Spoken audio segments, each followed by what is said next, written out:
Joe Biden thinking it's perfectly fine to make stuff up. Joe Biden actually believing that if he had done a better job controlling the narrative and controlling the media, then actually he might have won.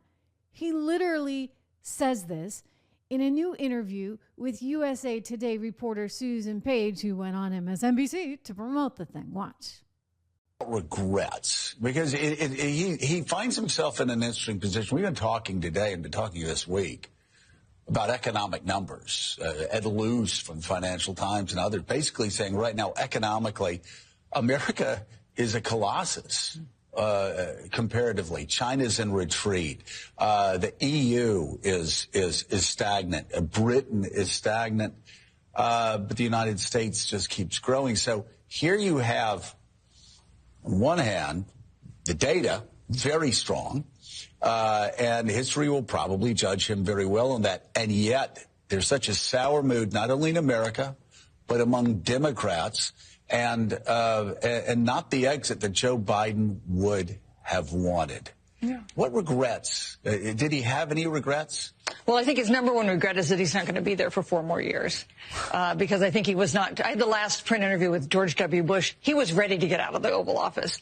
Not so much Joe Biden. He wishes he could stay there. But he named 2 things about his biggest disappointments. One was the difficulty in combating misinformation, including from Donald Trump. And the second thing he mentioned was their failure to act more quickly to get shovels in the ground from that huge infrastructure bill, because he says that would have demonstrated to Americans the value. I'm sorry, misinformation.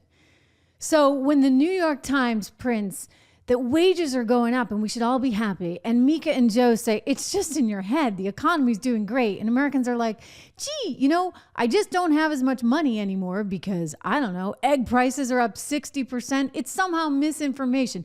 Joe's angry that he couldn't actually control the media even more than he did, which is unbelievable to me. Leslie, good to see you here. Yes, they are totally a bunch of fools. Piece of my mind asking if he had anything to say about Harris, and you bet he did.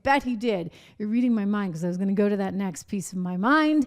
And sure enough, what do we see?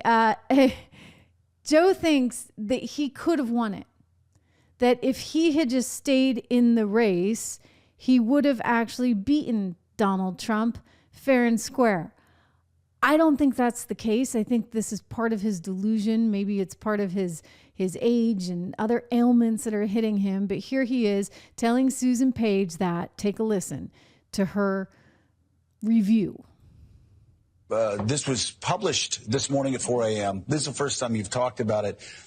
There's a lot here. First of all, he sat down with you for an hour. Let me ask you the question that a lot of people would ask. And people asked me after I talked to him earlier last year. How was he? How was he physically?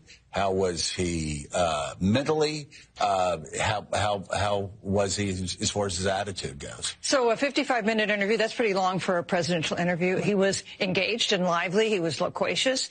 He answered every question I posed.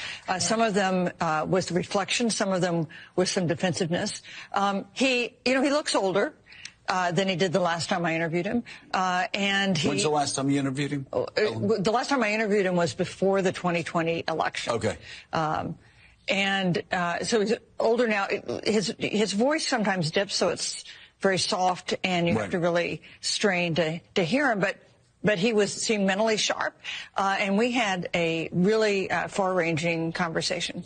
What we heard Gabe Goodier talk about, he wasn't sure where he would be at 86 and how he'd be. But what was the headline for you coming out of this 1 hour conversation? Well, I think that was the newsiest thing he said, because he had never before, to my knowledge, ever acknowledged that if there was a possibility he wouldn't be able to fulfill a 4-year term. Also, his statement that he believes he would have won if he had stayed on the ticket. That's not the conventional wisdom about what would have happened if he'd stayed on the ticket. And we've had source reports that that's how he felt. But I think this is the first time he ever said that out loud. What do you think? Could he have done it? Could he have won? no chance in HLL, okay? That's the reality. But in this delusional world for Joe Biden and his wife, Jill, they cannot stand Kamala. I don't blame them. It was not fair what happened. It was not fair to Joe. It was not fair to the Biden family. And it certainly wasn't fair to the American people.